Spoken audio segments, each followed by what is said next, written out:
The diner felt unusually still that morning, the kind of silence where even the faint clink of a spoon against porcelain sounded too sharp, almost intrusive.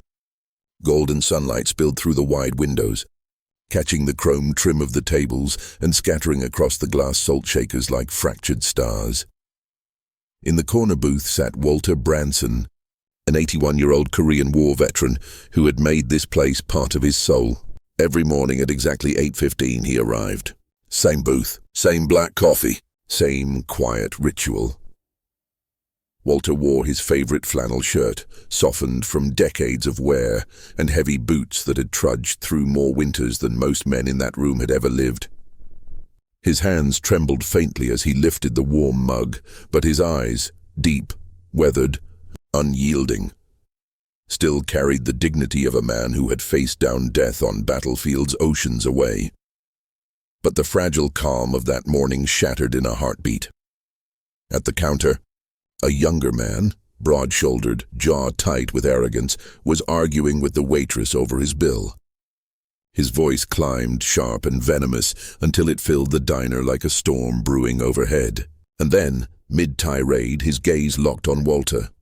The old man's steady stare, quiet and unwavering, must have pierced straight through the thug's fragile pride. Fury twisted across the young man's face.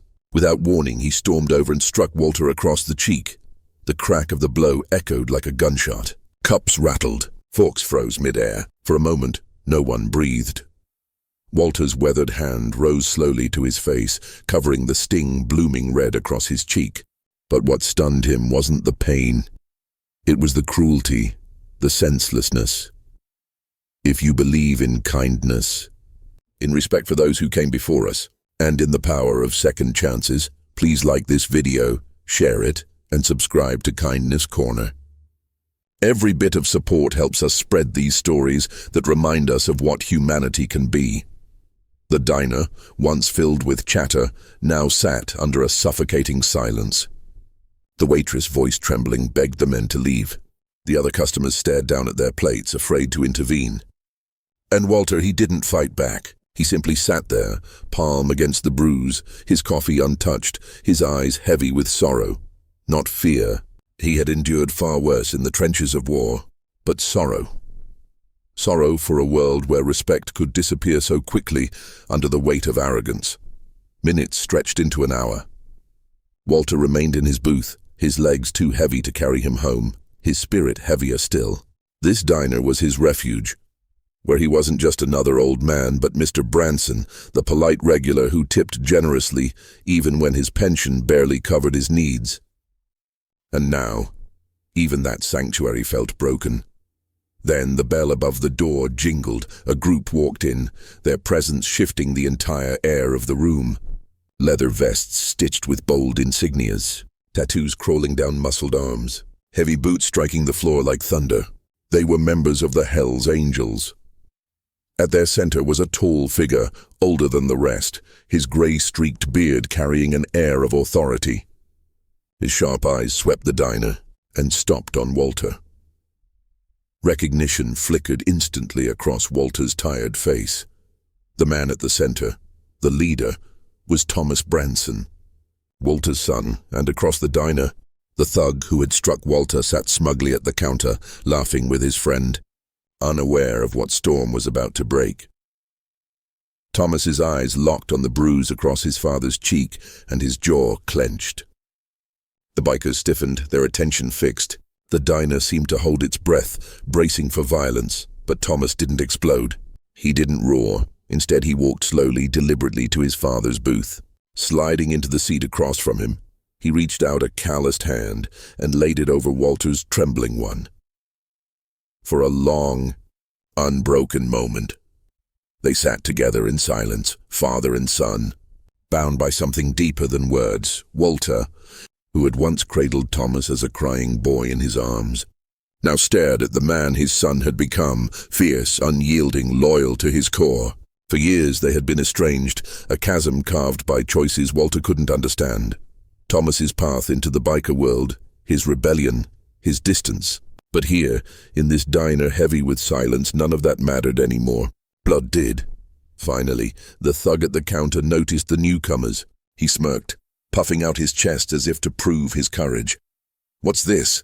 he sneered. "Need your gang to protect you, old man." The room tensed once more, air thick as wire stretched to its breaking point. But Thomas didn't rise. He sat perfectly still, his gaze like stone, his silence louder than any shout. Behind him, his biker brothers loomed, leather vests and inked arms forming a wall of presence that made even the bravest man think twice. And then Thomas spoke.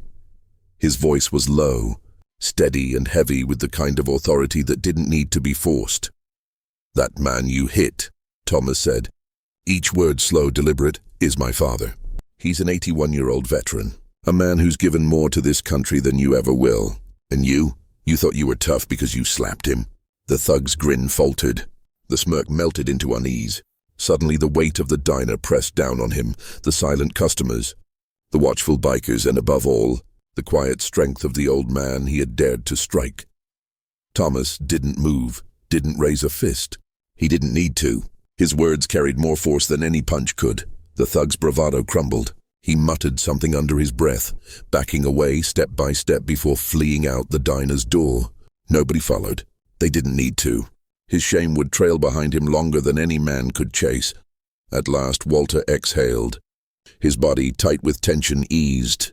For the first time that morning, he allowed himself a weary but genuine smile. His son had defended him, not with violence but with loyalty and respect. Years of distance, of silence, of unspoken hurt seemed to soften in that one simple act. The waitress, still trembling, brought fresh coffee to their table. "Thank you," she whispered, her gratitude carrying more weight than her words. Around the diner, customers began to stir, their fear lifting like clouds breaking after a storm. A few even approached Walter, offering quiet words of respect, ashamed they hadn't acted sooner. Walter looked at his son, his voice raspy but steady. "I fought battles long ago, Thomas," he said softly, "but nothing compares to the fight of keeping your family close." For a moment, emotion cracked through Thomas's tough exterior. He simply nodded, but the look in his eyes said more than words ever could. In that moment, both father and son understood.